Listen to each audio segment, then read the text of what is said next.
ወሬ ኮርነር ተጀምሯል። በዛሬው ወሬ ኮርነር ፕሮግራማችን ከወጣቱ የቴክኖሎጂ ሰው ጋር አጠር ያለ ቆይታ እናደርጋለን። የምናደርገው ቆይታ በእርግጠኛነት አሁን ያለንበት ዘመን ቴክኖሎጂ ወደፊት ዓለምን የምንተነብይበት መንገድ፣ አንዳንድ ደግሞ ውዥንብር ይፈጥርብናል ብለን የምናስባቸው ነገሮችና ትውልዱንም በደንብ እናያለን።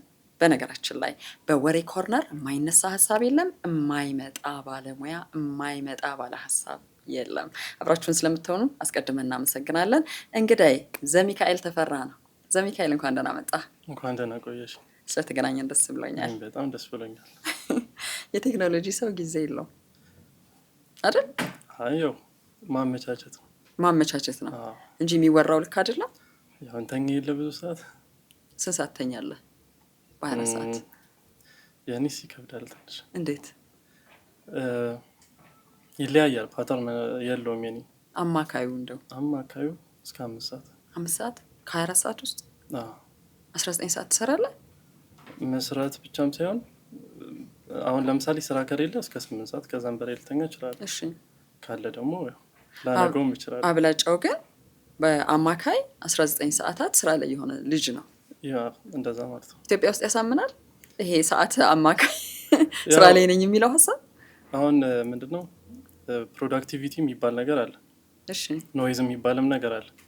እኔ ላይክ ፕሮዳክቲቭ ስለሆንኩ ሳይሆን 19 ሰዓት የሚፈጅብኝ ያው ብዙም ኖይዞች አሉ ከቤተሰብ ጋርም ስትኖሪ፣ ያው ኢትዮጵያ ውስጥም ደግሞ አንቺ እንዳልሽው ኖይዞች ይኖራሉ። ትንሽ ታይምሽን በደንብ እንደሚወስዱብሽ። ያስ ለምንድነው ብዙ ነገር ሳነብ የቴክኖሎጂ ሰዎች አንዱ መለያቸው እንቅልፍ አልባ ናቸው። ከዛ ውጭ ደግሞ የተባለው እንቅልፍ እንተኛ ብለው ቢሉም ራሱ አይምሯቸው ፕሮሰስ እያደረገ ነው የሚኖሩት እና ከአማካዩ ህዝብ ጋር ላትግባባ ትችላለህ። በቃ ፒሲው ላይ ነው፣ ስልኩ ላይ ነው፣ የሆነ ነገር እያሰበ ነው ብለን ነው የምናስበው። የእውነት ግን እንደዛ ነው? እንደዛ ነው። እኔ ቆይቻለሁ ቴክኖሎጂ ዘርፍ ላይ ከገባሁኝ። እሺ እንቅልፍ እንዳልሽው ሰው በሚተኛበት ሰዓት አንተኛም። እሺ እውነት ለመናገር አሁን ኮቪድ ላይ ራሱ የሚቆጨኝ ጊዜ አለ። እንዴት ተኝታል? መተኛት ሳይሆን እንቅልፉን ትተን ጌም ስንጫወት ነበረ አስታውሳለሁ። እና ትንሽ ኮቪድ ላይ አሪፍ ነገር ቢሰራ የተሻለ ይመጣ ነበር። ትልቅ ሰው ነው ቆጭቶኛል የምትለው። አሁን ስንት ዓመት ሆኖ ነው? እኔ ጄንዚ ነው ብዬ ነው እኮ እርግጠኛ ሆኜ አይደል? 27 ይዣለሁ። እስከ 30 ዓመት የሆኑ ልጆች ጄንዚ ናቸው ተብሏል።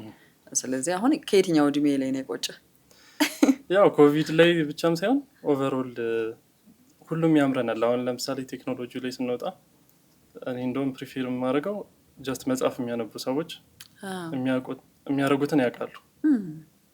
አሁን አንቺ ዩቲዩብ ስከፍቺ ብቻ ላይክ ስንት ነገር ይመጣሉ። ኳስ ሊመጣ ይችላል፣ መኪና፣ በጣም ብዙ ኢንተረስቶች አሉን እና ያው ዲስትራክሽን አለ። በዛው ልክ ደግሞ ያው የምናጠፈውንም ስለምናውቅ ፕሮዳክቲቭ ሰዓታችንን ደግሞ አንነካም። ፕሮዳክቲቪቲ የምናነብበት፣ የምናስተምርበት፣ የምንሰራበት ስራዎች፣ ፈተናዎች ይኖራሉ።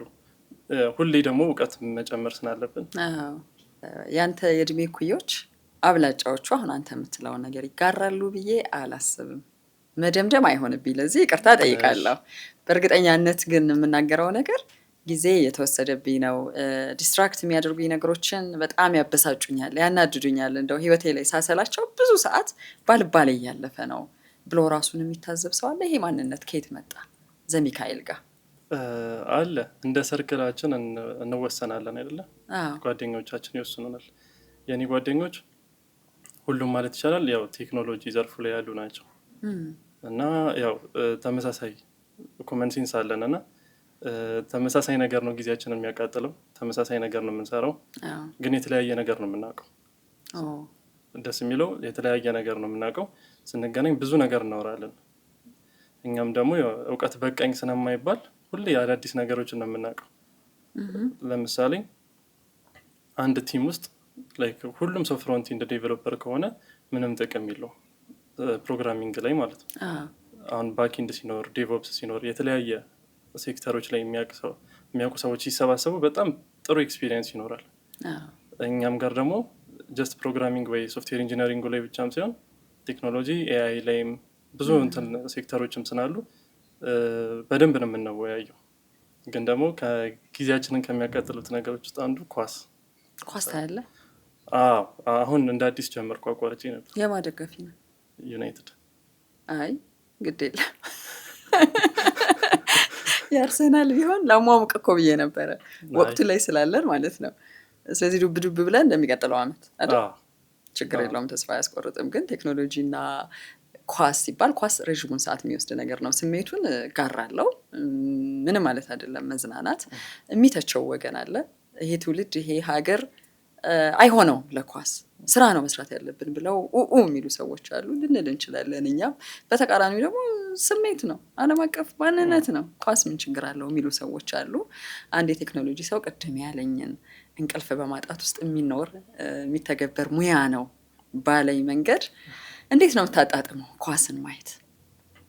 ኳስ በቃ እንደ ዲስትራክሽን ብቻም ሳይሆን የምትወጁን ነገር ስታይ የሆነ የሚመነጭ ደስታ አለ። ዶፓማይን ዶፓሚናችን እንዳለ ሆኖ ዶፓሚን ብቻ ሳይሆን ኳስ ደግሞ እንደ ዩናይትድ ደጋፊ ስትሆኝ ደግሞ ብስጭቱም አለ፣ አፕሲን ዳውንስ አሉት። ግን ደግሞ ብዙ ነገርም ትለምጂበታለሽ። ከጓደኞችሽ ጋር መገናኛ ይሆናል። አንዳንዴ ከፒሲው ዓለም ትወጫለሽ።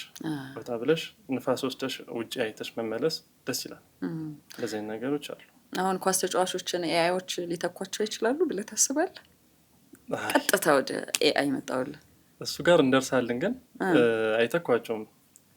ለምሳሌ ካልኩሌተር ማቴማቲሻኖችን አልተካም አይደለ? ይጠቀሙበታል እንጂ። እሺ ኳስ ላይም እንደዛ ይሆናል ብዬ አስባለሁ። ቴክኖሎጂ በጣም ይራቀቃል። አሰልጣኞችም ለስትራቴጂ ሊጠቀሙት ይችላሉ፣ ተጫዋቾችም እንደዛ ማለት ነው እንጂ ኳስ ተጫዋች ያው ሰው መሆናቸውን ነው እኛ እንጂ የምናደርገው። ስለዚህ ይመስለኛል አሁን ልጆች የሚጫወቷቸው ጌሞች አሉ። ዝም ብዬ ሳይ እየተራቀቀ መጥቶ የእውነት እየመሰለኝ የውሸት እኮ ነው ማማ ይሉኛል። በዛ ደረጃ እንደዛ እየተሰራ ካለ ጌሙ አሁን ኤአዩ ራሱን አፕዴት እያደረገ አሁን ዘመን በጣም ብዙ እያወራ ነው ስለ ኤአይ። የማይሆንበት ምን ምክንያት አለ የሚለውን ዝም ብለን ነው እየፈራን ያለው። ያው መፍራት ግድ ይላል። ምንም ነገር ያው ነቃ ካላለን ጊዜውን ካልዋጀ ነው እንተካለን። ማናችንም ብንሆን ኢቨን የአሁኑ ኤአይ በነገው ኤአይ እንደሚተካው እንደማለት ነው አይደለም እኛ። ስለዚህ ነቃ ብለን ኤአይን ከመግፋት ተጠቅመንበት ጊዜውን ዋጅተን ብናልፍ የተሻለ ነገር ይመጣል። አንዱ ከምትሰራቸው ፕሮጀክቶች ውስጥ ከኤአይ ጋር የተገናኙ ፕሮጀክቶች እንዳሉ አብረው የሚሰሩ ልጆች ሹክ ብለውኛል እና በደንብ እንድታወራኝ ፈልጌያለሁ። ኤአይ ኤአይ ኤአይ እያልን ነው በሁሉም ነገር። ኤአይ አሁን ያለበትን ነገር በሚገባን መንገድ እስቲ ንገረን፣ አንተን በመሰለው ትውልድ እንስማ። እሺ ኤአይን አሁን ለማስረዳት አርቲፊሻል ወይ ደግሞ ሰው ሰራሽ ክህሎት ይሉታል በዚህ ሀገር። ኤአይ እንደ ሰው ሊሆን አይችልም፣ ግን ደግሞ ከሰው በላይ ሊያውቅ ይችላል። ሰው ለመሆን ኢሞሽን ይጎለዋል፣ ስሜታዊነት ምናምን ይጎሉታል። ኤአይ ደግሞ በጣም በብዙ ስህተት ነው የሚታወቀው። ከሰው በላይ በጣም በመሳሳት ነው። በኮንፊደንስ ነው የሚሳሳተው ኤአይ። እንዴት በኮንፊደንስ ነው የሚሳሳተው? አንዱ ችግር እሱ ነው። እንትን አሁን እኔ የማላውቀውን ነገር ይመስለኛል ብዬ አወራሻለሁ። ኤአይ እንደዚህ የለም፣ እንደዚህ ነው ብሎ ነው የሚነግርሽ። ስለዚህ አንቺ እሱን ተምረሽ አሁን ለምሳሌ ሜዲሲን ብትማሪ በኤአይ በጣም ችግር ይፈጠራል ማለት ነው። ሃሉሲኔሽን አለው ኤአይ። ሃሉሲኔት ነው የሚያደርግ። ፋብሪኬሽን አለው፣ ፋብሪኬት ያደርጋል ሀሳቦችን። አላቅም ማለት ትንሽ ይከብደዋል። መረጃው ይዛባበታል ነው። አዎ እና አላቅም ማለት አይችልም። አሁን ትንሽ የመጡት ግን አላቅም ማለት ስለሚከብደው ካሉት ነገሮች ትንሽ ደማምሮ መስማት የምፈልጊውን ይነግርሻለሁ። ስለዚህ ኤአይ ትንሽ ማብቂያም የለውም። የሆነ እያወራህ ትቀጥላለህ። እንደዛ ነው እና በጣም ዲፔንደንት እንሆናለን። በፊት ጉግል ያው ምናምን ነበር ብዙ ነገሮችን ሰርች እያደረግን ከፎረሞች ምናምን የምናውቀውን። አሁን ኤአይን ነው የምንጠይቀው። ፋክት ቼክም አናደርግም፣ ፕሮብሌም ይመጣል። ግን ፋክት ቼክ ስናደርግ መልሶ ኤአይ ጋር መሄድ እድል አለ። አሁን ቴክኖሎጂዎችን ስንጠቀምና አንዱ ግራ የሚገባኝ ነገር ደግሞ እሱ ነው። ቀድሞ ደግሞ ኤአይ ብዙ ነገር ስለሚዘረግፍልህ አሁን ጉግልን አይተህ ከሆነ አንዱ የጨመሩት ገጽ ኤአይ ቨርዥን ነው። እሱ ጋር ነው የምንጣደው። እኔ አሁን እንደ ሚዲያ ሰው ያልከው ፋክት ቼክ ከተለያየ መንገድ ማግኘት አለብኝ የሚል አዌርነስ ሊኖረኝ ይችላል። ሌላው ሰው እንደዛ ላይሆን ይችላል። በቃ መጥቶልሃል፣ አይተሃል፣ እንዲህ ነው ልትል ትችላለህ። አያውቅም ኤአይ የሚለውን ራሱ አሁን ካንተ ነው የሰማሁት። በጣም አውቆ እኛን ቀድሞ አድርገን እኛ እየተከተል ነው አድርገን ነው እያወራን እየተገነዘብን ያለ ነው አይደል? አየህ ኤአይ ውስጥ ስላለህ ነው አንተ። አዎ ኤአይ ያው እኔም አሁን ሪሞትም እሰራለሁ ለሊት እና ሪሞት ጆብ አለኝ። ምንድነው እሱ? የውጭ ፕላትፎርም ነው ይባላል። ብዙ ፕሮጀክቶች ላይ ተሳትፌያለሁ። ኤልኤልኤም ትሬኒንግ የሚባል አለ። ማለትም ኤአይዎቹን ማሰልጠን ነው። የት ነው ሀገሩ? ዩኤስ ነው። ሪሞት ነው የምንሰራው። እሺ ኤልኤልኤም ነው ትሬን የምናደርገው። ሞዴሎች አሉ። አሁን እኛ ቻትጂፒቲ ጀሚና የምንላቸውን እንደኛ አይነት ባሉ ሰዎች ነው ትሬን የሚደረጉት። ግን ላይክ በጣም ብዙ ነን፣ በሺዎቹ የሚቆጠሩ ሰዎች ናቸው ትሬን የሚያደርጉት። ስለዚህ የሚሳሳቱትንም እኛ ነን የምናውቀው። ስህተቶቹን ማረም ነው። ኢቨን አንዳንድ ስራዎች ኤአዩን አሳስተሽ ማረም ነው። እንዲሳሳት ማድረግም አለብሽ ነው ኤክስፐሪመንቱን ለመስራት። በጣም ብዙ $1,000,000 ነው የሚወጣው ለዚህ ኤአዩን ጎበዝ ለማድረግ። የማያውቀውን አላውቅም እንዲል፣ የሚያውቀውን ደግሞ በስትክክል በሌይማን ተርም እንዲያስረዳ ለማያውቁ ሰዎች እነሱን ትሪክ የሚያደርጉት። ይሄ ሁሉ ነገር የሰው ልጅ ስራ ነው። ጀስት ይሄ በአንድ ሌሊት የተሰራ ሳይሆን ሺዎቹ የሚቆጠሩ ሰዎች ቁጭ ብለው የሰሩት ስራ ነው። ሁሌ ኤአዩ ይሳሳታል ወይም ደግሞ ይመጣል ትሬነሮች ጋር፣ አይ ይሄ ነው ብለሽ ታስተካክያለሽ፣ ትሬን ይደረጋል ማለት ነው። እንደዛም ሆኖ ገና ነው ኤአይን ሙሉ ለሙሉ የማመን አቅማችን ዝቅተኛ ነው። በኢትዮጵያ ቨርዥን ኤአይ እንዲሰለጥን ለማድረግ ነው እናንተ እዚህ ሆናችሁ የምትሰሩት ለአሜሪካ ካምፓኒ?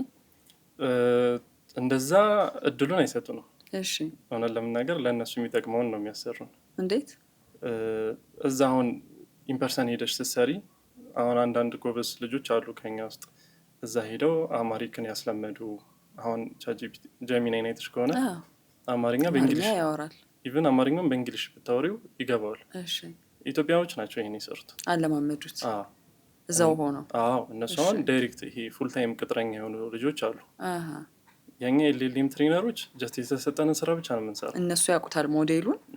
እሱን መሰረት አድርገህ ከዛ መውጣት አትችልም ነው? አንችልም። ብዙ ልጆች ናቸው? አረ በጣም ብዙ ህንዶች ናቸው አብዛኞቹ የሚያሰለጥኑት። ኢትዮጵያዎችም አሉ ብዙ ማውቃቸው። ምን ያህል ይሆናል? ለምሳሌ በአንተ ሰርክል ውስጥ ምን ያህል ትሆናላችሁ? የኔ ሙሉ ጓደኞቼ ሰራላችሁ? እንደዛ ገብተን እንሰራለን። ተመሳሳይ እድሜ ላይ ያላችሁ? አሁን አየህ አንዳንድ ጊዜ ዓለም ሌላ ትመስለናለች፣ ወይም ኢትዮጵያ እናስብ ብንል እንደነኛ አይነት ወጣቶች አሉ ከኤአይ ስልጠና እየወሰዱ ያሉ፣ መልሰው ደግሞ ኤአይን የሚያሰለጥኑ ለዓለም አቀፍ ኩባንያዎች፣ የቴክኖሎጂ ኩባንያዎች ቅጥር ሆነው እየሰሩ ያሉ አሉ ስንል የት አሉ የሚለው ግልጽ አይሆንልን። የት አሉ ብለን ያገኘናቸው ሰዎች ሌሎች ግርግሮች የሚበዙባቸው ጉዳዮች ላይ ነው በልና ሶሻል ሚዲያው ላይ አንተን የሚያካክሉ ልጆች በብዙ መንገድ ተወጥረዋል አይደል? የራሳቸው መብት ነው፣ የራሳቸው ደግሞ ችሎታ ነው። እሱ ግን እሺ ይህንኑ ነገር እንድንጠቀም ያደረገን ቴክኖሎጂን የሚሰራ ጭንቅላት ያለው ትውልድ የለም ለሚለው ስንፈልግ እናገኛለን። ዘሚካኤልን አግኝተነዋል ፈልገን። ስለዚህ እዛ ጋር ያለውን ነገር ብትነግረን ደስ ይለኛል። እነማን ናችሁ? ከየት ነው የተወጣጣችሁት? ምንድን ነው መነሻችሁ? ፕሮጀክት ተብሎ እዛ ውስጥ ረዥም ሰዓት እየሰራችሁ የምታሳልፉበት አካሄድን ብትነግረኝ ደስ ይለኛል። አሁን ከኔ አመጣጥ ብጀምርልሽ እኔ ላይክ ከ5ኛ ክፍል ጀምሮ ኮምፒውተር ተገዝቶልኝ ነው ያደግኩት። ኮምፒውተር ተገዝቶልኝ ነበረ። የማይረባ ነበር በዛ ሰዓት ኮምፒውተሩ፣ ያው በአቅማችን ማለት ነው። እና ኦልሞስት 3 ልጆች ነን አብረን ያደግነው። እነሱም እንደዛው ነው የተገዛላቸው። ግን ወንድሞቼ በያቸው ጓደኞቼ ናቸው፣ ግን አብሮ አዳጊ ሆኖ ማለት ነው። ግን ምንድነው ያቺ ፒሲ አስቸጋሪ ስለሆነች ብዙ ነገር አወቅንባት። እየበታተንን ምን እያለን ስትሞቅብን እያቀዘቀዝን እየበታተንን ስቶሬጅ እየቀየረን ምናምን ሃርድዌር ኖሌጃችን በጣም በጣም ሄደ ማለት ነው። ኦልሞስት ላይክ እስከ 8ኛ ክፍል በደንብ እናውቃለን። ፍላጎት ኖሯችሁ ነው የተገዛችሁ ኮምፒውተሯ ወይስ ኮምፒውተሯ ተገዝታ ነው ወደ ፍላጎቱ የመጣችሁት? ኮምፒውተሯ ተገዝታ እንጂ ከዛ በፊት ምንም ነገር አልነበረም። እሺ ያው ካርቱን ነበር የምናየው ይዛኔ ነው። ፒሲው ሲገዛ ግን በቃ ልጆች ሲባሉ የሆነ የሚያበራ ነገር ይመቻቸዋል አይደል? ቶሎ አትራክትድ ነው። ከዛ ጌም ነው ለመጫወት ያሰብነው። ተጠራራን፣ ጌም መጫጫን ጀመርን። ከበደው ኮምፒውተራችን ማለት ነው፣ መሸከም አልቻለም። ስለዚህ ምንድነው በቃ በጣም ብዙ ነገር ማየት ጀመረን ኢንተርኔት ላይ እንዴት ልጫወት ይሄን ጌም የሚለው ነገር። ከዛ እሱ ሶፍትዌሩን ማሳወቀን ማለት ነው። ሃርድዌሩን በደንብ አውቀናል፣ ሶፍትዌሩን ማሳወቀን። እኔ የተማርኩበት ትምህርት ቤት ደግሞ አሪፍ ነበረ። ፋልከን አካዳሚ ይባላል። ከ9ኛ ክፍል ጀምሮ ፕሮግራሚንግ ጨርሰናል። በጊዜ ነው በለኝ ሁሉ ነገር ፕሮግራሚንግ እሱን ጨረስኩኝ። ጓደኞቼም እንደዛው ናቸው። ከዛ ዩኒቨርሲቲ ጆይን አረኩ ማለት ነው። 12ን ስጨርስ ዩኒቨርሲቲ የመንግስት ነበር የገባሁት። አልተሳካልኝም። እንትን የመረጥኩት ፊልድ አልደረሰኝም። ኮንስትራክሽን ነበር የገባሁት። ከዛ አቋረጥኩትና 1 አመት ነበር። 1 አመት ተምረህ አቋረጥክ? በራስ ወስነህ ነው ከቤተሰብ ጋር ተነጋገርክ? አይ በራሴ። ምንም አልመጣልህም? በቃ ለመንኳቸው እስከ ዲን ድረስ ሄጂ ላይክ የመረጥኩት እሱ ነው። ግን ሶፍትዌር ኢንጂነሪንግ ነበር የመረጥኩት። ኢንጂነሪንግ ውስጥ አይደለም ማለት እና ትንሽ ባክኤንድ ፎርዝ ነበረው።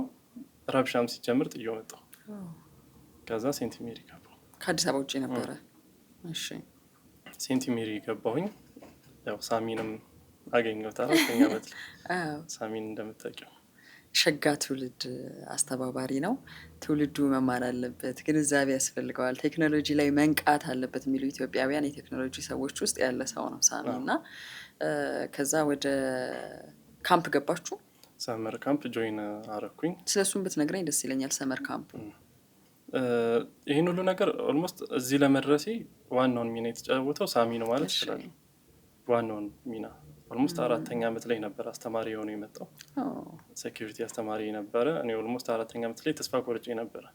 ሳይበር ሴኩሪቲ ኮምፒውተር ሳይንስ ላይ። እሺ። ኮምፒውተር ሳይንስ ላይ ተስፋ ቆርጬ ነበረ። ኦልሞስት የምፈልገውን አልነበረም እየተማርኩ ያሉት። በጣም የድሮዎቹን ነበር የሚያስተምረው እና ሳሚን ሳገኘው ነው በቃ እንደ አዲስ። በጣም ጎበዝ አስተማሪ ነው። መናገር ይችላል። ተስፋ ያለው ነው። ወጣት ልጆችን ይንከባከባል። እኔ በማውቀው ደረጃ ተስፋማ እስከ ጥግ። ከዛ በቃ ለእሱ ትምህርት ጎበዝ ነበርኩኝ። በደንብ ነበር የማዳምጠው። ሴኪሪቲ በጣም እወድ ስለነበረ ኤ+ አገኘ እንዲህ በደንብ በእውነት እሱንማ በደንብ። ከዛ ኢቨን የእሱን ትምህርት ለመማር ባይገርምሽ ከሌላ ክላስ የሚመጣ ልጅ ነበር የኔ ጓደኛ። ላይክ ኮምፒውተር ሳይንስ ማይማር ልጅ የሳሚን ክላስ ለመማር ማለት ነው። ሳሚ ራሱ እያወቀ ነው ዝም ያለው። ለመምህራኖች እንዲህ ምስክርነት ደስ ሲል ከዛ ና እስቲ ልጆች አሉኝ አለኝ። እሺ ያልኩኝ። እሑድ ዕለት ጋበዘኝ። ሄድኩኝ። ቡና ቤት ነች የእህቱ። ወንበሮች አሉ ምናምን እንዳለ ህፃናት አሉ። ሰብስበው ለካ ያስተምራል እሑድ። ከዛ ተቀላቀላለኝ። ተቀላቀልኩ። ደስ አለኝ። በቃ ስገባ ምንም እንደማላቅ ነው ያወቅኩት። ያንተ ታናናሾች ነበሩ ልጆቹ? 9 ዓመት ምናምን ናቸው። እነሱ ቀድመው እየተማሩ ነው። ቴክኖሎጂ ላይ ናቸው። ሸጋ ትውልድ ይባላል። ሸጋ ትውልድ። አሁን እንደነኛ አይነት ስብስቦች ሁሉ አሉ የሚለው በደንብ አልተነገረንም እኮ እውነት ለመናገር። እና የህይወት መስመርህ ተቀየረ አይደል? የዛኔ ተቀየረ። ከዛስ? እነሱን በትንሽ ነገር ልበልጣቸው እችላለሁ። ጀስት ኮምፒውተር ሳይንስ ተማርኩ እና ሲማሩ የሚያገኟቸው ፕሮግራሚንግ ነበር። ገብቼ ማስተማር ጀመርኩ። እነሱ በሀገር በቀል እውቀት በሁሉም ነገር ግን ይበልጡኛል። ኦልሞስት አርፍጃለሁ ሸጋ ትውልድን ጆይን ሳደርግ። ከዛ ከእነሱ መማራለሁ፣ እኔ ማስተምራለሁ። እስካሁን አለሁ ሸጋ ትውልድ ውስጥ ማለት ነው። እየሰፋን መተናል። ኢንሳ ጆይን አረግን። ከዛ ይሄ የሰመር ካምፑ እድል ሲመጣ ደግሞ እንደነኛ አይነት ልጆች ይፈለጋሉ። ሀገር በቀል ቴክኖሎጂ ይፈለጋል። እዛ ሄዳችሁ? ከኛ ውስጥ አንድ አባል ነበር ከመስራቾቹ። እንደነሳሚ ካሳሁን የሚባል አለ። የኢንሳ የታለንት ሴንተር ዳይሬክተር ነው። እሱ መለመለ ማለት ነው። ከኛ በሳሚ በኩል ተመለመለን። ሄድን፣ ፈተና ተፈተነን። ኢንሳ ዝም ብሎ አይገባም። ፈተና አለው፣ ኢንተርቪው አለው። እነሱን ተደረግን። ማንም ሰው አልወደቅም ከኛ። እንደዛ አደረግን። ባይገርምሽ ታናናሾቼ ናቸው እዛ ኢንሳ ኢንተርቪው ያደረጉኝ። አይገርምም? አሁን እኮ ዝም ብለህ አስበው 10ዎቹ መጨረሻ ላይ ከዛ ደግሞ 20ዎቹ መጀመሪያ ላይ ያሉ ብርቱ የሆኑ ትውልዱ ያፈራቸው የቴክኖሎጂ ሰዎች፣ ምርምር ማድረግ የሚፈልጉ አዳዲስ ቴክኖሎጂን መማር የሚፈልጉ ልጆች አሉ። በብዛት ይሰለጥናሉ፣ ያሰለጥናሉ የሚለው በደንብ መነገር አለበት። በሚዲያም ጭምር ደግሞ እናንተ ማውራት አለባችሁ። ለዛ እኮ ነው የጠራው ዘሚካኤል። አመሰግናለሁ። ስለዚህ የኢንሳ ቆይታችሁ እንዴት ነበር? ያኔ ኦልሞስት ሰመር ታይም ላይ ነበር ፈተናውንም ምናምን ኢቫሉዌሽኑን የወሰድነው። ከዛ ሁላችንም ከኛ በጣም ትንንሽ ልጆች ነበሩ። ከሁሉም ትልቁ ነው የነበርኩ ባይገርምሽ። ኢቨን ተመካክረው ስምወርቅ የሚባል አለ። እሺ ተመካክረው እኔና ቶማስ የሚባልም ልጅ አለ። ዲግሪ ያለን እኛ ብቻ ነን። ሌሎቹ 16 ዓመት ምናምን ናቸው፣ ገና ናቸው። እና ዲግሪ ያለው አይገባም ሲባል ነበር። ሰከንድ ባች ነን እኛ። ከዚህ ቀደም ረቢራን ኢንተርቪው አድርጌዋለሁ ታውቀው እንደሆነ። ትንሹ ልጅ አሁን ገና 11ኛ ክፍል አካባቢ ነው። እዛው ካምፕ ውስጥ የነበረ ልጅ ነው። ምናልባት አላገኘኸው ሊሆን ይችላል። በዛ ደረጃ ውስጥ ያሉ ናቸው። 14 ዓመት 13 ዓመት 16 ዓመት ድረስ ያሉ ብዙ ሰልጣኞች እንዳሉ አውቃለሁ እዛ። እና እነ ስምወርቅ ዲስከስ አደረጉ፣ እኛንም አዋሩን። በጣም ቀን የሆኑ ሰዎች ናቸው ስምወርቅና ካሳሁን። ይግቡ ተባለ። ስለዚህ ገባው። ፈተናውን ባልፍ ላልገባ እችል ነበረ። ገባው። ሄድን አስቱ ዩኒቨርሲቲ ለአንድ ወር ያህል 21 ቀን ያህል እዛ ካምፕ ሄድን። ዶርም ተሰጠን። የአዲስ አበባ ሳይንስ ዩኒቨርሲቲ ሳይንስ ቴክኖሎጂ። እሺ እዛ አንድ ብሎክ ብቻ ተሰጠን። ከኢንሳ የመጣን ልጆች በጣም ህፃን ናቸው። አስቢው ዶርም ሲይዙ ከነሱ ጋር ዩኒቨርሲቲ ላይፍ አዩት። እኔም ከነሱ ጋር ሁለተኛ ዩኒቨርሲቲን አዩት ማለት ነው። ከዛ ወንድሜም ነበር አብሮኝ፣ ታናሽ ወንድሜም ነበር። ከዛ ገባን። ከሸጋ ትውልድ ብዙ ልጆች አሉ።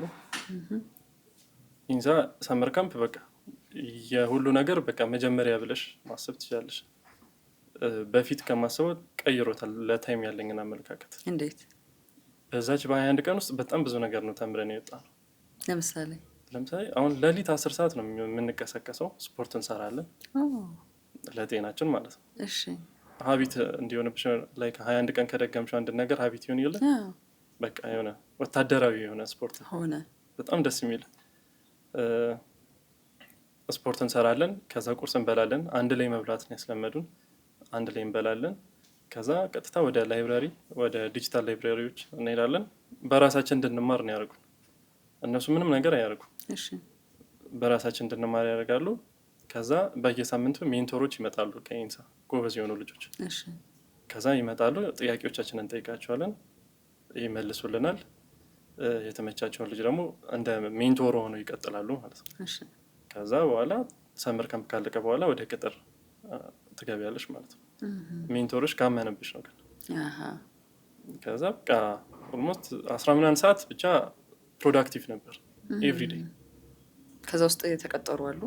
አዎ ሁሉም ገብተሃል አንተ? እኔም ጆይን አድርጌ ነበር። ደስ ይላል። ምልህ ሂደቱን እኮ የምጠይቀህ ለምንድን ነው ድንገት አይደለም አንድ ሰው እዚህ ጋር የሚመጣው፣ ወይም ቴክኖሎጂውን አሁን ዓለም የደረሰችበትን ነገር ለማብራራት ማን ነው ያ ሰው፣ ከየት ተነስቶ ነው፣ ምን አልፎ ነው የሚለው ጥያቄ ግልጽ መሆን ስላለበትም ጭምር ነው። ወደ ኤአይ እንመለስ። ሁላችንም አይምሯችንን ስለተቆጣጠረው ይሄ ጉዳይ በቅርቡ አንድ ዘጋቢ ፊልም እየተመለከትኩ ነበረ እና ቻይና ሼንዠን ከተማ ያው የዓለማችን የወደፊቱ ትንበያ የሚተነበይባት ከተማ ናት። በቴክኖሎጂ በሮቦት በኤአይ ተብሎ የቻይና ፊውቸር ሙዚየም የሚሉት አለ። እዛ ስለሱ ነው ዘጋቢ ፊልም ያየሁት እና መጪውን ጊዜ በጣም እንድትፈራው ያደርጋል። እውነት ለመናገር አንተን ሆነህ እንዴት እንደምታየው ልጠይቀ ስለፈለግኩ ነው። 2050ን እየኖረች ነው ቻይና የሚል ነው ድምዳሜ የዘጋቢ ፊልሙ። ሌላው ቢቀር ሰው የሚመስል እስኪ እየለበሷቸው ነው። ስሜት ላልከው ነገር ወደ ስሜት መቀየር የሚችል አይ ኮንታክት በሮቦቶቹ መካከል ስሜትን መረዳት እንዲችሉ የሚያደርግ ነገር እየተፈጠረ ነው። በጣም አልተራራቅንም ነው? እየተከተልናቸው ነው? አይ ተራርቀናል። እንደኔ ያው ተራርቀናል። እኛ ግን አልቆምንም። እንዳልቆምን አውቃለሁ። እሺ ቻይና ከሁሉም ዓለማት ነው የራቀችው በራሷ ዛቢያ የምትሽከረከር ሀገር። እኔ እሷን ነው የማውቀውና ቀስ እያለች ነው ሪሊዝም የምታደርገው። ድሮ ጨርሶታል እኮ ግን አስፈላጊ ሲሆን ያሳያሉ ለዓለም እንጂ በጣም ማሳየት በጣም ድሮ ነው የሰሩት። አብዛኛውን ነገር ድሮ የተሰራ ነው እና ደግሞ ፋስት ፕሮዳክሽን ያለው እነሱ ጋር የሚተኙም አይመስልሽም። እና ከትልቅ እስከ ትንሽ እስከ ወታደር ሳይበር ላይ ያላቸው ኖሌጅ በቃ ኮምፒውተር ላይ ያላቸው ኖሌጅ በቃ በጣም ከፍተኛ ነው። ቻይና በደንብ ሰርታለች ልጆቿ ላይ በር ዘግታ ነው በደንብ። ራሽያም እንደዛው። ራሽያም አልተወራላትም በደንብ። በጣም ሀያል ሀገር ነች። የሚያስፈሩ አሉ ለምሳሌ ምን ትፈራለህ እስቲ? እኔ አሁን በጥቅሉ ነው ያስፈራል ያልኩት ባየሁት ነገር። አንተ ደግሞ ለነገሩ እውቀት ስላለ በምንድን ነው የሚያስፈራው? ከኤአይ ላይ የሚያስፈራኝ ለሚሊታሪ የሚውሉት ኦብቪየስሊ ሰውን ለመጨፍጨፍ ስለሚሆን በጣም ያስፈራሉ። እና ደግሞ አንዳንድ ህዝብ ደግሞ ቴክኖሎጂን የሚቀበልበት መንገድ ያስፈራኛል።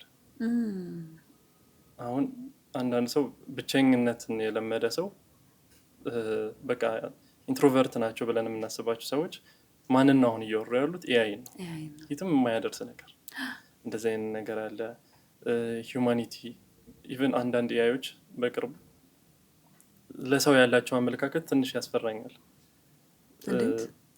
ኤአይን ኢንተርኔት እንዲጠቀም ከፈቀድሽለት ያው እኛ ለኤአይ ለሮቦቶች ያለንን አስተሳሰብ ያውቃሉ፣ እንዲበልጡ እንደማንፈልግ ያውቃሉ። እንደዚህ አይነት ነገር ካነበቡ ቀጥታ ሰው ልጅ ላይ ነው የሚነሱት።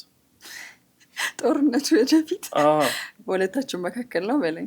አሁን ፌስቡክ ምን አጋጥሞታል? 2 እንትኖች ነበሩት፣ ሮቦቶች ነበሩ። ቶሎ ነው ሸዳውን ያደረጋቸው። አካሄዳቸው አላማረውም። ምክንያቱም እነሱ የራሳቸውን ቋንቋ ፈጥረው ማውራት ጀመሩ ሮቦቶች። እኛ ልናውቀው ማንችል የራሳቸውን ቋንቋ። ግን አንድ ነገር ግልጽ ብታደርግልኝ ደስ የሚለኝ የሰው ልጅ ነው አይደለ ዲዛይን ያደረገው። የሰው ልጅ ዲዛይን ካደረገው በሰው ልጅ ቁጥጥር ውስጥ የሚሆኑ ነገሮች ናቸው እነኚህ። ከሰው ልጅ ቁጥጥር ውጭ ሊያመልጥ ይችላል እያልከኝ ነው? አዎ።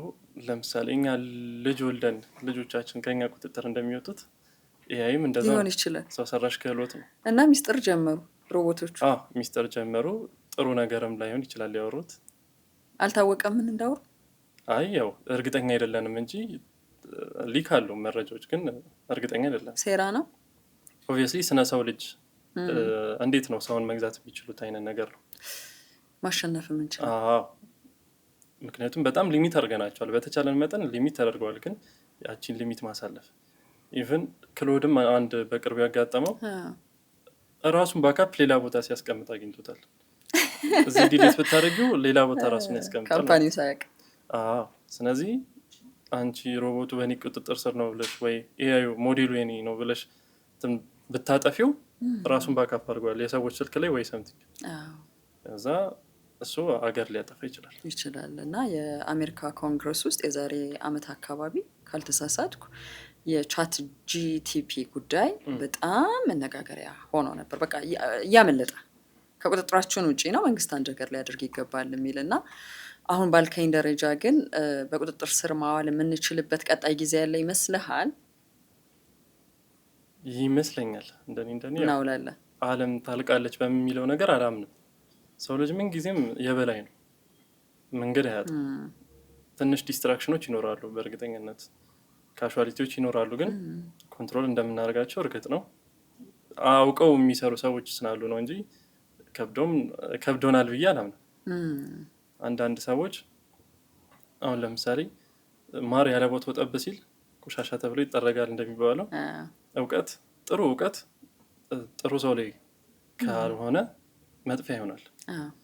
ሆን ተብሎ ኤልኤልኤም ትሬን የሚያደርግ አለ ለዴንጀረስ ነገር ወይ ለክሪሚናል ለሳይበር የሚሰሩ ሰዎች አሉ። አሁን ላይ ሳይኮፓዝ እንደምንላቸው አይነት ሰዎች ከውጭ በጣም መልካም ሰዎች ይመስላሉ፣ ግን በር ዘግተው የሚሰሩትን አናውቅም። እና ከባድ የሚያደርገው እንደዚህ አይነት ሰዎች እጅ ላይ ነው ይሄ እውቀት ያለው። እሱ ከባድ ነው።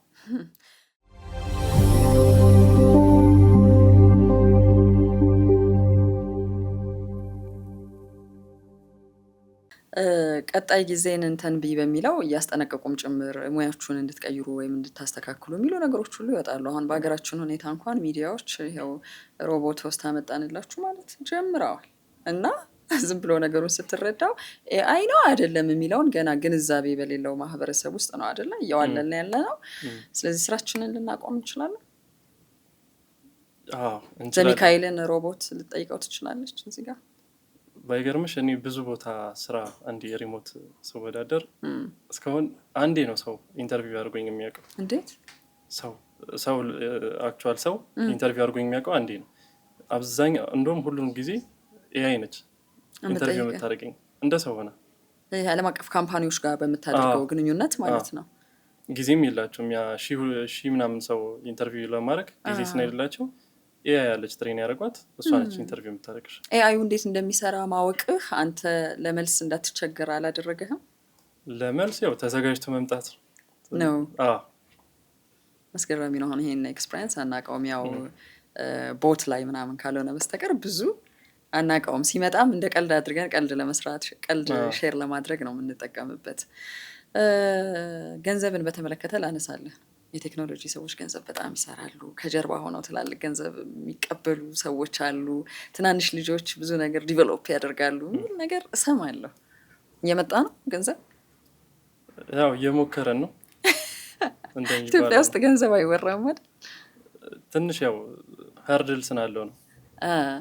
አንሰራም አንልም፣ እንሰራለን። የአሜሪካ ካምፓኒ ለዛው እዚህ ቁጭ ብላ እየሰራ ከአንድም ሁለት ቦታም ልትሰሪ ትችላለሽ። እንደ አቅምሽና እንደ እንቅልፍሽ ነው። ግን ደግሞ ብዙ ነገሮች ደግሞ አልተመቻቹም በዛው ልክ። ለምሳሌ ፔመንት ሜቶዶች አሁን ትንሽ ሰሞኑንም አስቸጋሪ ይሆናል።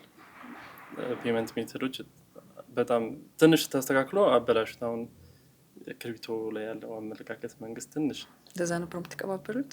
እንደዛ ነበር የምትቀባበሉት? መቀባበል ሳይሆን ገንዘብን የሆነ ነገር አሁን በዶላር የሆነ ነገር ሰራሽ ይባል ባንክ ማስቀመጥ የለብሽም ብዬ አምናለሁ። የሆነ ቫልዩ የሚጨምር ነገር ገዝተሽ ማስቀመጥ አለብሽ። ዓለም አቀፍ ማንነትን ትፈልጉታላችሁ። ሁለተኛ እኛ በር ዘግተን ነው የምንሰራው አይደለ?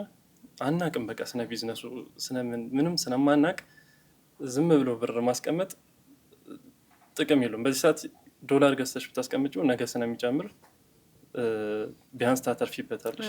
ጎበዝ የሆነ ሰው ኢንቨስት ያደርጋል። ብር ኢንቨስት አድርጎ ምናምን። ግን እንደዛ አይነት ነገር ከሱ ስነራቅን እኛ አንድ ሴክተር ላይ ስለሆነ ያለ ነው ያለን አማራጭ በሚቀለን መንገድ ለምሳሌ በምታውቁት ቴክኖሎጂ ቢትኮይን ገዝተሽ ልታስቀምጪ ትችላለሽ። አሁን ተከለከለ ሰሞኑ ክሪፕቶ ምናምን። አስቸጋሪ ነው እሱ ማርኬት ላይ መንግስትን እኔ እረዳዋለሁ። ወንጀል እየተሰራ ስለሆነ ነው አንድ እሱ ነው። ሁለተኛ ኢኮኖሚው በደንብ አፌክት እየተደረገ ነው የሚል ስጋት ነው። ከእነሱ ጋር ግንኙነት ተደርጎ እኮ እነሱም እሺ ብለው ነው አምነው ነው እንዲዘጋ የተደረገው። እናንተ ግን ኤክስክሉሲቭሊ ነገሩ ይታይልን የሚል ጥያቄ አላቀረባችሁም? ብዙ ናችሁ እኮ አሁን እንደነገርከኝ እኮ ይህን የቴክኖሎጂ ስራ የምትሰሩ ልጆች ብዙ ናችሁ። ጥያቄ አላቀረባችሁም? ጥያቄ አላቀረብንም። ሆነ ለመናገር ሌላ መንገድ ነው ማለት ነው። ሌላ መንገድ ነው የምንፈልገው። እንዴት? ያው መንግስት አያውቅም ማለታችን ያውቃል። እሺ አውቆ ነው ያደረገው ብዬ ስለማመን አይ ቲንክ የተወሰነች ጊዜ ብንቸገር ነው ብዬ አምናለሁ። እቺ አሁን መኒ ላውንደሪንግ አለ መንግስት በጣም አጥብቆ የሚጠራው እሱን ነገር ሶልቭ እስኪያደርገው ድረስ ትንሽ ብንቸገር ነው። ያዟት ዶላሯን።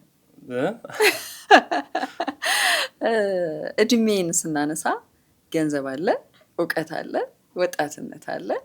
እነኚህ ሶስት ነገሮች አስተሳስረህ ንገረኝ በአንተ ህይወት ውስጥ። አንተ ብቻ ሳትሆን ጓደኞች፣ የእድሜ እኩዮች ተረጋግተህ ነው ማይህ። አሁን ሳይህ ሌሎች ቦታዎችን ማይቻለው እና ወጣት ሆኖ ገንዘብ ማግኘት፣ ዓለም አቀፍ ስራን መስራት፣ ቴክኖሎጂ ላይ ሁሉንም ነገር ማወቅ ምን አይነት ህይወትን ነው የሚያላብሰው? እንደው ይሄ አየር ላይ የመሆን አይነት ስሜት እኮ ሊቆጣጠርህ ይችል ነበር። ምንድን ነው ያረጋጋህ? ያረጋጋኝ ጊዜያዊ ስለሆነ ነው። ሁሉም ነገር ጊዜያዊ ነው።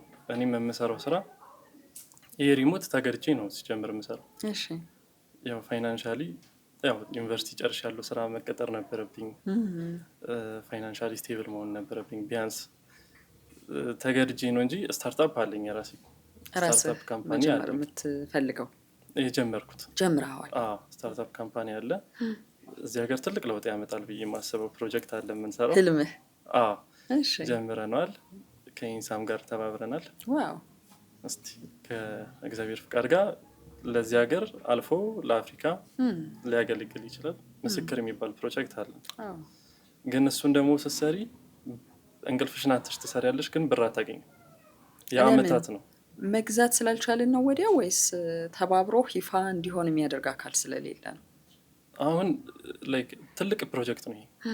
አመታት ሊፈጅ ይችላል ፕሮዳክሽን ሌቭል ደርሶ ኢፌክቲቭ እስኪሆን። መንግስት ለሀገሪቷም አዲስ ነገር ነው ይሄ እና ለመንግስትም በህግ ደረጃ ራሱ እስኪስተካከሉ ያስፈልጋል የሆነ ማዕቀፍ። ስለዚህ ጊዜን ኢንቨስት አደርጋለሁ፣ በደንብ እውቀቴን ኢንቨስት አደርጋለሁ። ገንዘብ ግን አላገኝም። ስለዚህ ኪስ ውስጥ ደግሞ ያስፈልጋል የሆነ ገንዘብ። ስለዚህ ከእንቅልፍ ትንሽ እንቀንስና ሪሞት ጆብ እንገባለን ማለት ነው። የቴክኖሎጂ ሰው ሁሉም ነገር ጊዜያዊ ነው ብሎ ማመኑ ገርሞኝ እኮ ነው። ያንተ የግልህ ሀሳብ ነው ወይስ እንዲህ ነው የምታስቡት? ጊዜያዊ ነው። ምክንያቱም እኔ ፐርሰናሊ የሪሞት ጆብ ስሰራም በጣም ብዙ ፕሮጀክቶች ላይ ተሳትፌያለሁ። አለቀ አለቀ አለቀ ይሉናል። ወር ልንቀምጥ እንችላለን ሳንሰራ፣ አዲስ ፕሮጀክት ይከቱናል። እንደዚህ አይነት ነገር አለ። ነገ ሊዘጋ ይችላል። ምክንያቱም አሁን ብዙ ጊዜ ምን ተቸግረናል፣ ኢትዮጵያ ባን ትደረጋለች፣ ትታገዳለች። ሌላ የተሳሳተ ኢንፎርሜሽን ምናምን ሊኖር አይችልም። ለምሳሌ በርካሽ የሰው ኃይል መስራት የሚቻልበት ሀገር ነው መባላችን። ከዛ ውጭ ቴክኖሎጂው ላይ በደንብ እየተፋፋመ ያለ ነገር አለ ትውልዱ ጋር። እሱን አይፈልጉት እንደሆነ ምናልባት ነው የምልህ። መረጃ ይፈልጋል። በእርግጥ መረጃ አለ። በእርግጥ እነሱም ከመሬት ተነስተው እኛን ዲስክሪሚኔት አያደርጉንም። እኛ ብናጥፋ ነው። እውነት ለመናገር ያው ዩኒቨርሲቲ ምናምን ተማሪዎች የተወሰኑ ጥፋቶችን አጥፍተዋል ከዚህ በፊትም ሪሞት ጆብ ላይ። እንዴት? እንዲሁ ፔመንት ላይ ምናምን ማንነት መዋሸት፣ ሁለት አድርጎ መስራት፣ ሁለት ቦታ ዘሚኬል ነኝ ብዬ ስሰራ እንደዚህ አይነት ነገሮች እርስ በርስ የሚቀናቀኑ ተቋማት ጋር ኢቨን መቀኝነትም አለ። አንድ ሰው ሊጠቆምብሽ ይችላል። ይሄ ልጅ እኮ ይሄ ነው የሚጠቀመው፣ ይሄ ልጅ እየሰራ አይደለም ምናምን አይነት ነገሮች አሉና እንደዚህ አይነት ነገሮች ናሉ። እንደዚህ አይነት ነገር አይወድም ፈረንጅ። ሙሉ ሀገሪቷን ባን ያደርጋል ለጥቂት ሰዎች። በቃ ከኢትዮጵያ አንፈልግም ይላል። ከዛ ደግሞ ሎኬሽንሽን አብሪ ይልሻል፣ ስታበሪም ትገኛለሽ። እንደዚህ አይነት ነገር አለ። ስለዚህ ጊዜያዊ ነው። ጊዜያዊ ነው የሚለውን በቃ አንተ የህይወት መርህ አድርገሃል ብዙ ነገር ላይ። በእርግጥ ቴክኖሎጂውንም ስታየው በየቀኑ አፕዴት አድርጊ ይለኛል። አሁን የሚያሰለቸን አንዳንድ ነገር ለራሳችን ጥቅም እንደሆነ እናውቃለን፣ ግን ሁልጊዜ የሆነ ነገር ተሻሽሎ ነው። የድሮውን ምርጥ ነው አልክ፣ ዛሬ አዲስ ነገር መጥቷል የሚለውን እንድናይ የሚያደርግ ነው። ሁልጊዜ አንድ ነገር ላይ እንዳንቆይ የሚያደርግም ጭምር ነው። ግን ሌሎች ባልደረቦች ጋር ተመሳሳይ ሩል አለ፣ የህይወት መርህ አለ። ጊዜያዊ ነው ሁሉም ነገር የሚለው በደንብ ታወራላችሁ። በደንብ ነው የምናወራው እንደዚህ አይነት ነገር። ተመሳሳይ ስራ ስለምንሰራ ተስፋ መቁረጥ አይደለም ጊዜያዊ ነው ማለት፣ ሌላ ነገር ማየት እንድንችል ነው የሚያደርገን። አሁን ይሄ ጊዜያዊ ነው የሚለው እኔ አሁን ብመቻች ገና ለገና ዶላር ይከፈለኛል ብዬ ብመቻች እና ስታርታፕ ባልሰራ ኢንሳ የሆነ ነገር ባላደርግ ምናምን ነገ ሲቆም በቃ አለቀ፣ መለሺ ቤተሰብ ላይ ነው ማለት። ስለዚህ ጊዜያዊ ነው የሚለው ነገር ያበረታሻል፣ የተሻለ ነገር ለመፍጠር ያበረታሻል። የራስሽ የምትይውንም ነገር ደግሞ መፍጠር መቻል አለብሽ። ስለ ገንዘብ አላወራኸኝም። ገንዘብ ምንድን ነው ለዘ ሚካኤል? የልፋት ዋጋ ነው? ዘና መባያ ነው? በደንብ መሰራት አለበት ገንዘብ ብሎ የሚያምን ነው? ውዥንብር ስላለ ነው። እውቀት፣ ክህሎት፣ ልምድ ካለ በቂ ነው የሚል ስብከት አለ። ኧረ ገንዘብ በደንብ የሚፈልግ ትውልድ ነው ይሄ ትውልድ። ትንሽ ሰርተህ ብዙ የገንዘብ መጥለቅለቅ የሚፈልግ ትውልድ ነው የሚል አለ። ሁለቱንም ሚዛን የሚያስጠብቅ አለ። የቱ ጋ ነው? ለገንዘብ ያለኝ አመለካከት ከሌላው ሰው ብዙም የተለየ አይደለም። ገንዘብ አያስፈልግም ካልኩ ውሸት ነው። በደንብ ነው የሚያስፈልገው። ግን ደግሞ ሰርተሽ ስታመጪው ይመረጣል። ኢዚ ካም ኢዚ ጎ እንደሚባለው በቀላሉ የመጣ ብር በቀላሉ ይሄዳል፣ ይዞሽም ሊሄድ ይችላል።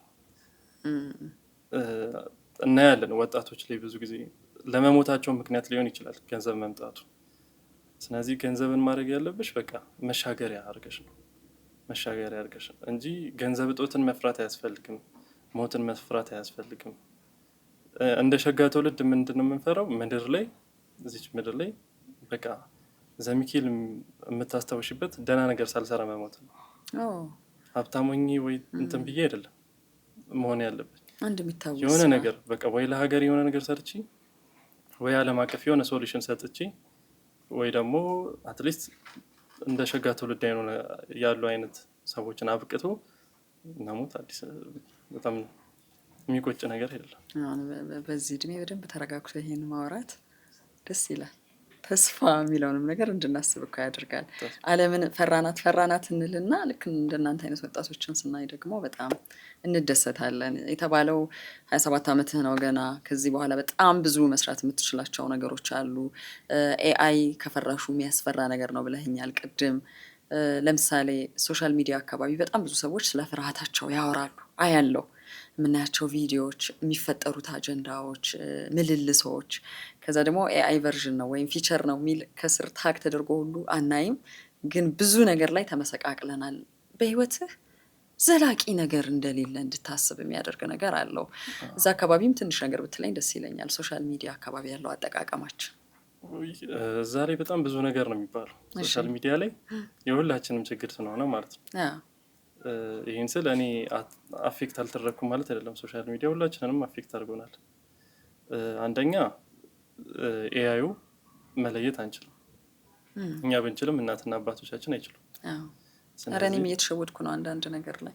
ገና ደግሞ ገና ብዙ እንትን አሉና ዜናዎች እየተሰሩ ነው። አይተሽ ከሆነ አሁን አንቺም ፊትሽ በጣም ሚዲያ ላይ ከወጣ ኤአይ በእርግጠኝነት የአንቺን ፎቶ ትሬን ተደርጓል። ስለዚህ የሆነ ሰዓት ላይ እስኪ ቲጂ እንደዚህ ስትናገር ቪዲዮ ስራልኝ ብሎ ይሰራል። ደስ ያለህን ነገር አጀንዳ ሰጥተህ አይደል? ይሰራል፣ በደንብ ይሰራል። እንደዚህ አይነት ነገሮች አሉ። አንድን ሰው ሙሉ ለሙሉ ማውደምም ይችላል። በጣም አታክ መደረግ ይችላል። ለስንቱ ታስረጃለሽ ኤአይ ነው ብለሽ።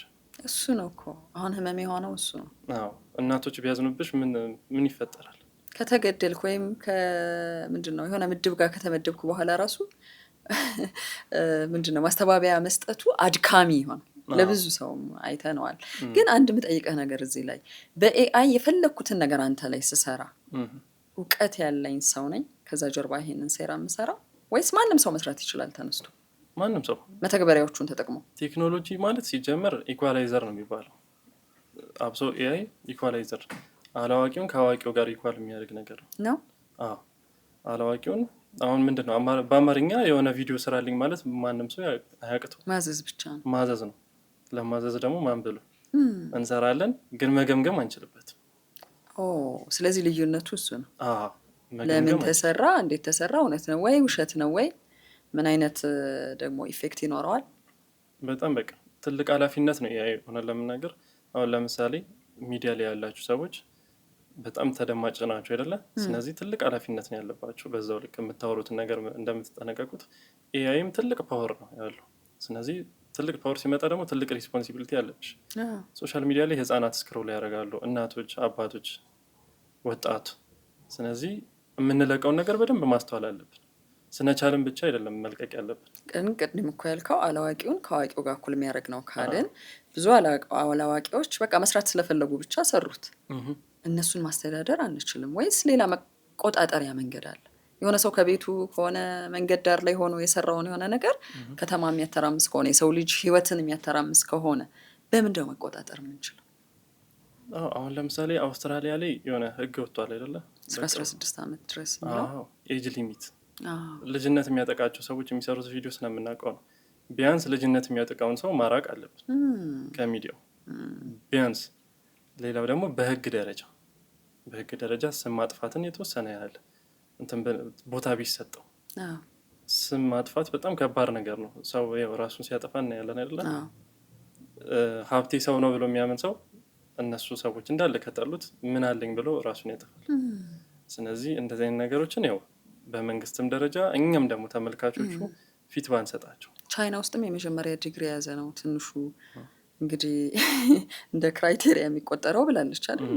ሶሻል ሚዲያ ለመጠቀም ማንም ሰው መጠቀም አይችልም የሚለውን ያልከውን ነገር ሊቀንስ ይችላል። ስለዚህ ሁላችንም ነን ማለት ነው እየፈተፈትን ያለ ነው ሶሻል ሚዲያ ሁላችንም። እሱ ያስፈራል፣ ይልቅ ከኤአዩ በላይ ያስፈራል። ይሄ በደንብ ነው የሚያስፈራው። ሁለተኛ ደግሞ ስቲል እኔ ቅድም እንዳልኩሽ ነው መጽሐፍ የሚያነብሰው ኢቨን ይሄ ኦልድ ስኩሉን ማለት ፒዲኤፍን ትቶ እየገለጸ የሚያነብሰው በጣም የተሻለ ነው። ስቲል ይበልጡናል እነሱ አንባቢዎች። ምክንያቱም አቴንሽን ስፓናቸው በጣም እንትን ነው፣ ረጅም ነው፣ ሰፊ ነው።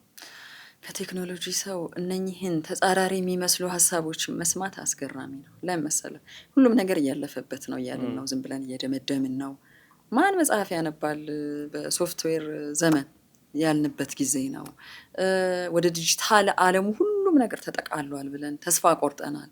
ባህላዊ ነገር አድርገነዋል። ኢቨን በቴሌቪዥን የሚያይንን ተመልካች እና ሚዲየሙን ባህላዊ አድርገነዋል። የቴክኖሎጂዎቹ ፈጣሪዎች ግን ሀቅ አላቸው አይደል? ልጆቻቸውን ቴክኖሎጂ እንዳይጠቀሙ ያደርጋሉ። እሱ ላይ እንቆይ ትንሽ ይቻላል። እሺ፣ ልጆቻቸውን ጭራሽ ነው የማያስጠቀሙት እነሱ። ዶክተርም ቢሆን መጀመሪያ የሚሞክረው አይጥ ላይ ነው። እኛ ላብራቶች ነን ማለት ነው። አብዛኛው ነገር የሚሞክረው ሁላችንም አናውቅም እንጂ አፍሪካ ላይ ነው በቃ ብዙ ነገር።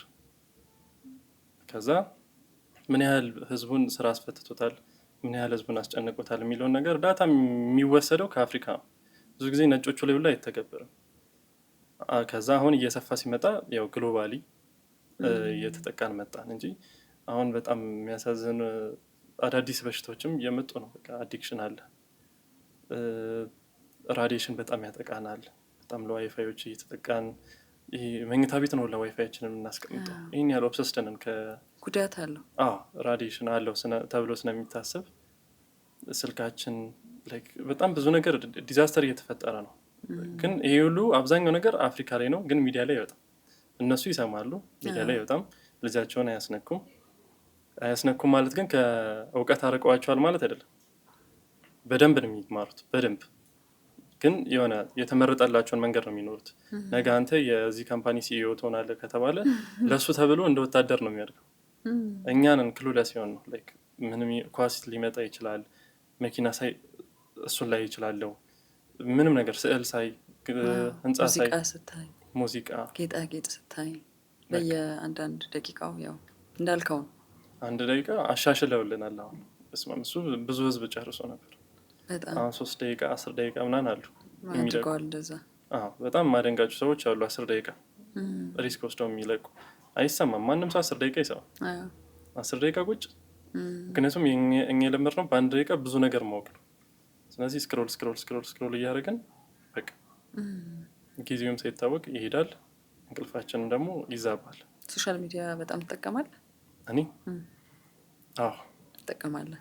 ለስራው ነው ወይስ ቅድም ባልናቸው ልክ እንደ ኳሱ አይነት? ኳሱን አይነት በእርግጥ ኦልሞስት አላይም ማለት ይቻላል። ግን ይሄ አሁን ለምሳሌ ቲክቶክ የምገባው አጫጭር ኤክስፕላኔሽኖች ስናሉ ነው። እንደ ጉግል ወይ ለኔ ሰርች ኢንጂን ነው። አሁን በጣም ግራ የሚገባኝ ከሰዎች ጋርም ሳወራ ያጣነውን ነገር ፈልጎ ማግኛ እንዳልሆነ ግን አንድ ጥናት አይቻለሁ። አፍሪካ ውስጥ የመጣልንን ማያ ነው። እሱ በጣም ያስደነግጣል አይደል? ቴክኖሎጂ ሁሉንም ነገር ሰጥቶሃል፣ ግን የመጣልህን ማየትና እንደ ጉግል መጠቀም ሰርች ኢንጂን ውስጥ አገልግሎት እንደምናገኝበት አካሄድ መጠቀም ይለያያል። የቴክኖሎጂ ግንዛቤ ማነስ ነው ወይስ አንፈልግም? የሰጡንን ግብዣ መቀበል ነው የምንፈልገው? ይሄ ያው ዲኤንኤያችን ላይ ነው ብዬ አምናለሁ። ዲኤንኤ በአዳምና ሔዋን ላይ ራሱ አይተሽ ከሆነ የሚያምር ነገር እንበላለን አይደለም? የአማረ ፍሬ ሁሉ አይበላም ነው። የሰው ልጅ ለሚያምር ነገር ድረው ነው። ስለዚህ ስክሮል ስናደርግ ችና እንለውም። የሆነ ነገር ካየን እናየዋለን፣ እኛ እናስጨርሰዋለን። እኛ እኮ የምንፈልገው እኔ አሁን ስነ ፕሮግራሚንግ ብቻ እንዲያወራ ከሆነ ሰርች ማድረግ ነው። ሰርች አደርጋለሁ አያለው፣ ግን ትንሽ 3 ስክሮል ካርክ በኋላ ሌላ ነገር ይመጣል። በደንብ ስለሚያቀኝ ማለት ነው። ቲክቶክ ስለሚያቀኝ ሌላ ነገር ይመጣል። እሱን ኖት ኢንተረስትድ አልለውም። ኦብቪየስሊ ደስ የሚል ነገር ነው ያመጣል። አይዋለሁ፣ ላይክ አደርገዋለሁ፣ ሴቭ አደርገዋለሁ፣ ምናምን ነገር ሼር አደርጋለሁ። ሳላስበው ስንት ሰዓት አልፎኛል። እንደዚህ አይነት ነገር ስናለ የአማረ ፍሬ ሁሉ አይበላም የሚባለውን ነገር በደንብ ሲሪየስሊ ቴክ ብናደርገው ሶሻል ሚዲያ ወይ ካልሰራንበት ይቅርብን ነው የምለው። ምክንያቱም እኛ ከሰራንበት ገንዘብ ማመንጫ ነው፣ በጣም ጥሩ መሳሪያ ነው። ካልሰራንበት ደግሞ ማሰልጠኛ ነው። እኛ ኤአይን የምናሰለጥነው እያሰለጠን ነው።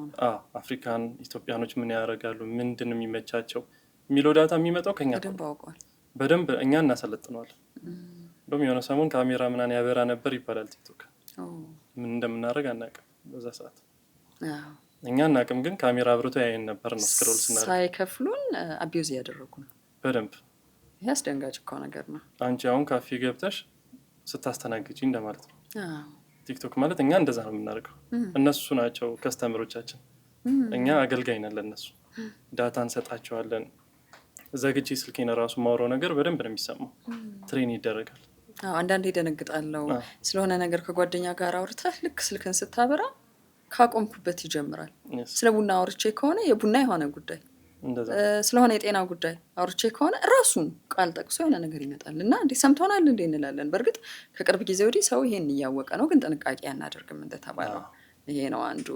ካነሳኸው አይቀር መረጃን ወስዶ መረጃን ስለመመንተፍ ጭምር ትንሽ ነገር እንበልና እናጠቃልላለን ፕሮግራማችንን።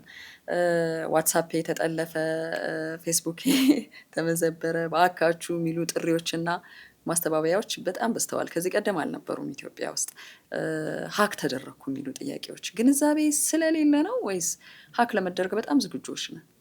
በቃ ገልጸሻል። ዝግጁ ነን እኛ። ዝግጁ ነን። ሁላችንም ሴፍ አይደለንም። ብናቅም የሆነ የመዳን አቅማችን ዝቅተኛ ነው። ምክንያቱም ሌባው ስራዬ ብሎ ነው አዳዲስ ነገር እንትን የሚለው እና ዋትሳፕ እኔ በጣም ብዙ ጊዜ ነው የሚደወልልኝ። ይሄ ነገር እስቲ ያስተካክልልኝ ተነጠኩኝ ምናምን ነው። አልፈርድባቸው። ምክንያቱም እኔ ራሴን አግኝቼዋለሁ። ልሳሳት ጫፍ ደርሼ ነው የምመለሰው።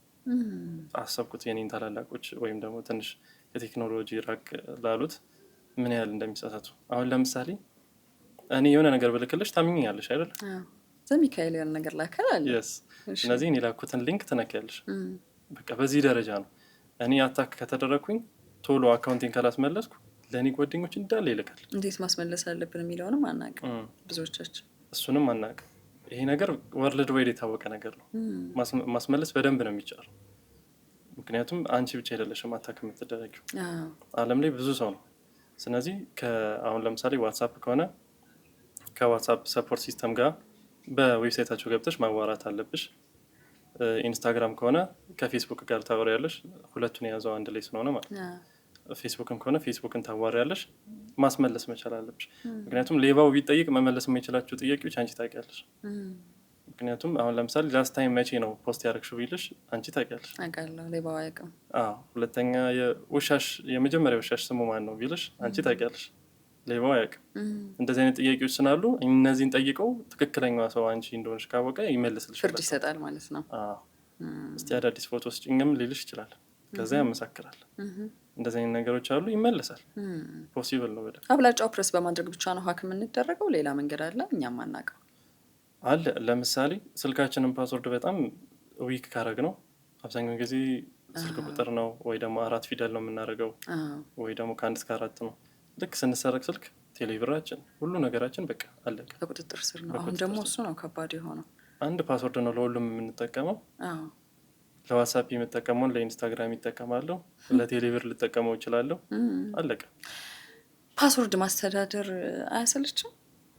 ያሰለች። አንዳንድ ጊዜ ራሱ ፎከስ አድርጌያለሁ አላረኩም የሚለውን ነገር የማይበት መንገድ ነው። እኔም በግሌ አሁን አስበው እንግዲህ የካርዶች ፓስወርድ አለ፣ የክፍያ ካርዶች፣ ስልክ ላይ መተግበሪያዎች ሁሉ መቆለፊያ መክፈቻዎች አሉ የተባለው፣ የባንኮች እንደዛው፣ ቴሌብር እንደዛው፣ ሶሻል ሚዲያዎቻችን ብዛታቸው ሁሉንም ቀይረን እንችላል። ለዛውም በየሳምንቱ ተመሳሳይ ፓስወርድ ነው ያላት ትዕግስት ብላችሁ እንዳታተኩሩብኝ ይቻላል። ለዛውም በየሳምንቱ ምናምን ነው ቢቀየሩ የሚመረጥ። በየሳምንቱ ስራ ነው በላይ። ያው ፈረንጅ የሚለው ዴይሊ ቢቀየሩ ነው የሚለው፣ ግን በየሳምንቱ እንኳን ቢቀየር በየሳምንቱ አይደለም ተመሳሳይ ልሰጪ የነበረውን ማለት ነው። ምክንያቱም አንቺን አካረኩሽ ኦልሬዲ ቆይቼ ሊሆን ይችላል፣ ግን ፓስወርድሽን ገስ አድርጊ እስክደርስ ጊዜ እየፈጀብኝ ሊሆን ይችላል። እና ለምሳሌ አታክ ለማድረግም ወራት የሚፈጅ ገስ ለማድረግ ወራት የሚፈጅ ነገር ፓስወርዳችንን ረዘም ማድረግ በሱፐር ኮምፒውተር ምናምን ነው እነሱ ገስ የሚያደርጉት ፓስወርዶቻችንን ረዘም ብናደርገው አሪፍ ነው። ሁለተኛ ደግሞ ስንቀይረው ደግሞ የሚከብድ ነገር ሆኖ አይደለም ለእኛ ሚኒንግፉል የሆኑ ነገሮች ፓራግራፍ ማድረግ እንችላለን ከፈለግን። እኔ እናቴ ጋር ሄጄ እንደዚህ አድርጌ ፌስቡክ ከፍቼ ምናምን ብለሽ ፓስወርድሽን ማድረግ ትችላለሽ። ይህን ሌባ ሊያገኘው ይችላል። እንደዚህ በቃ ሴንቴንስ ማድረግ እንችላለን። ከዛ እሱን መቀየር ነው እና ደግሞ የራስሽ ደግሞ አልጎሪዝም ቢኖርበት እያንዳንዷ ፊደል ላይ መጨመሪያት ነገር የራስሽ ነገር ይኖራል። ስለዚህ አይከብድም። እንጻፍ፣ ኦልድ ስኩሏን ፔፐር ላይ እንጻፍ። እሷን ኖት ላይ የሚጽፉ አሉ፣ በጣም ያሳዝኑኛል። አብረን እንዳናስቀምጠው ነው እንጂ ብዙ ሰዎች እንደዛ ሲሸወዱ አያለው። አንድ ፖሊስ የነገረኝ ነገር ዋሌት ተገኘ። ዋሌት ውስጥ ካርዶች አሉ፣ ከካርዶቹ ጋር ፓስወርዶች አሉ። እንግዲህ ምን ሊሆን እንደሚችል በጣም ኃላፊነት የሚሰማው ሰው እጅ ላይ ባይወድቅ ኖሮ ያ ዋሌት ብለህ አስበው። በደቂቃ ውስጥ ብዙ ነገር ያሳጣዋል ተሰራቂውን ዋሌት ውስጥ ካለው ሀብት በላይ። በጣም ጥሩ። እንግዲህ ያው ስለ ኤአይ በብዛት ሰፋ አድርገን አውርተናል። ቴክኖሎጂውንም አንተ እድሜ ላይ ያሉ ነገሮችን ዓለም ላይ እየተሰሩ ያሉባቸው ነገሮችና ኢትዮጵያ ውስጥ ያሉ ጅምሮችንም ጭምር የተከታተልንበት ነበረ። በጥቂት ዓመታት ውስጥ ያንተን ምስክር የተባለውን ፕሮጀክት የምናይበት ጊዜ ቅርብ እንዲሆን እንመኛለን። በአካሄድህም የምታደርገው ይመስለኛል። በእርግጠኛነት አይደል? ይቅናህ እላለሁ። ከነ ስራ ባልደረቦች በምን ትሰናበተናል? መጨረሻ ላይ ያው በቃ እኔ ለመክር የምችለው በፊልዴ ነው። እሺ። ስለዚህ ያው የምንጠቀመውን ነገር እንወቅ። ቅድም እንዳልኩት ያማረ ፍሬ ሁሉ አይበላም እንደሚባለው አንቸኩል ለመጠቀም። ብዙ ጊዜ አዲስ የመጣን ነገር ለመጠቀም አንቸኩል። ቴክኖሎጂም ሲመጣ ትንሽ ተረጋግተን እንየውና መጠቀም እንችላለን። ቴክኖሎጂን አንፍራ፣ ያግዘናል። በጣም ኢኳላይዘር ነው ብይሻለሁ። ኢኳላይዘር ነው ማለት አላዋቂዎች ነን ሁላችንም። ስለዚህ አዋቂ ያደርገናል። እኔ ስነ ሜዲሲን ባላቅ ስነ ሜዲሲን መጠየቅ እችላለሁ። ስነ ኮንስትራክሽን ባላቅ ስነ ኮንስትራክሽን መጠየቅ እችላለሁ። እንደ በፊቱ አይደለም። ስለዚህ በደንብ ኢኳላይዘር ነው እሱ። እኛን በደንብ ካወቁት እኩል ያደርገናል። ግን ደግሞ እሱ ያው ተምክተኝነትንም እንዳያመጣብን ገና ለገና ኤአይ ያለኝ ብሎ ደግሞ ባለሙያዎችንም መናቅ የለብንም።